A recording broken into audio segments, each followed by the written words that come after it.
Chapter 5. Maddie left our side immediately as soon as we reached the ballroom, talking to who I could only assume were classmates. Ty had stayed back with me for a moment, as he graciously walked me over to a corner. The smells were a bit overwhelming, mixed with the loudness of the music and chattering. I was thankful for Ty's help. "Go. I know you got some friends here." I felt him shake his head. I tilted my head towards him, now aware that he was stiff as a board. "You smell her, don't you?" "Your mate." He squeezed my hand. "I do." "Well, what are you waiting for? Go to her! Jesus, Ty! Don't stand next to the person you know for sure isn't your mate!" I chuckled and pushed him further in the room. "I don't smell anything special." Kai came forward for the first time in a while. "Maybe they aren't here yet. It's still pretty early." I looked around. There were a lot of people, but there were still people filling into the ballroom. It was only 6:15 after all. Father and Melissa had seen us walk in, and both Ty and Maddie were happy to describe the look of disgust on their faces when they had spotted my attire, but I just tucked myself in the corner. I could feel a few eyes on me, but I refused to use Kai to see them. I waited for another 10 minutes or so in the corner before there were so many people it was becoming suffocating. There were so many smells and sounds, it hurt my extra-sensitive senses. I had lost the sound of both Ty and Maddie in the crowd, and I didn't want to go to them either. Who wants a blind older sister hanging around? It was apparent, too, by the silence of Kai. My mate was not here. Putting my hand against the wall, I made my way to the back of the ballroom, away from the people funneling in. When we were kids, the current Alpha's parents used to live here, and so we would be brought here every so often. I knew this place better than most, and so slipping down the hall, I made my way down a side staircase which led to a door outside. The castle was closer to the forest than our own house, and I slipped off my heels that I had snuck out of Melissa's pile of to be donated, and made my way barefoot into the forest. As soon as I hit the tree line, I was already feeling better. That silence that the forest brings, muffling reality amongst the leaves and dew-covered grass. Not too far in was my favorite perching rock. It was a little smaller than I remembered.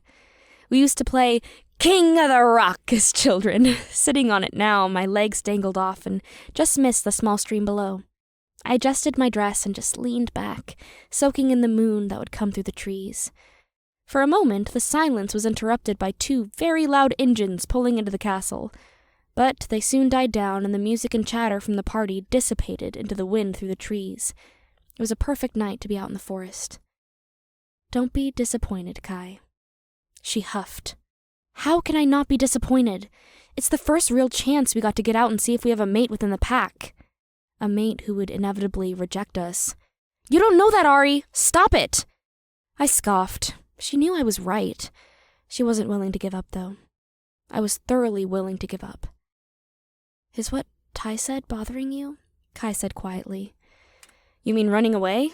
Becoming a rogue? Having Morgan take care of us? I mean, it's an option. We have a good savings built up." She snorted, but let me continue. "We could finally get out from under their thumb. Maybe if both Ty and Maddie find their mate tonight. When we leave tomorrow, we just don't come back. Come out of retirement and work under Morgan." There was a long pause of silence. The forest filled in between us, as though we were talking side by side. "Okay." I lifted up my head. "Okay?" I felt Kai nod. "All right then." I said it out loud and took a deep breath. We would be free of them. We wouldn't be the last ones left. The wind whipped up again, and I leaned back, letting it flow over my skin. My usual baggy clothes didn't let my skin breathe the warmth of the air. I felt like I was recharging in the moonlight. The tiredness and weariness of life just melting away all the negative emotions I was feeling. A couple times, a pair of wolves would run a few yards away from me into the forests. Mates, running through the trees for the first time together. I don't know how long it was that I was out there. I felt a little bad. I knew Ty may have looked for me, if his mind wasn't completely taken over by his mate. Hell, he may have already taken her home, leaving Maddie and I to go home with Father and Melissa. Or Maddie left with her new mate, leaving just me. I shuddered at the thought. The clouds seemed to have moved on, and I enjoyed full moonlight when I heard crunching coming into the forest. Someone wasn't being subtle about their entry. Passively, I turned my head over, knowing it might be one of my siblings or some couple who decided to make out in the forest. The wind picked up again and blew towards the castle, towards the sound of someone stomping through the forest. You know, some of us are trying to enjoy the quiet moonlight. My voice carried through the trees, and for a moment the footfall stopped. I smiled and leaned back up into the moonlight. But the footsteps continued forward towards me, and I sighed. They were even louder than before, and I pushed up from a reclining position, sitting up straight. I turned in their direction. They paused not too far from the rock. It was a while, and the silence of the forest settled back in. "Do you need me?" Kai asked, but I didn't answer. "Frankly, I feel like you didn't get the hint that I was—" "What is your name?" The voice, deep and gravelly, caressed my skin as I gasped.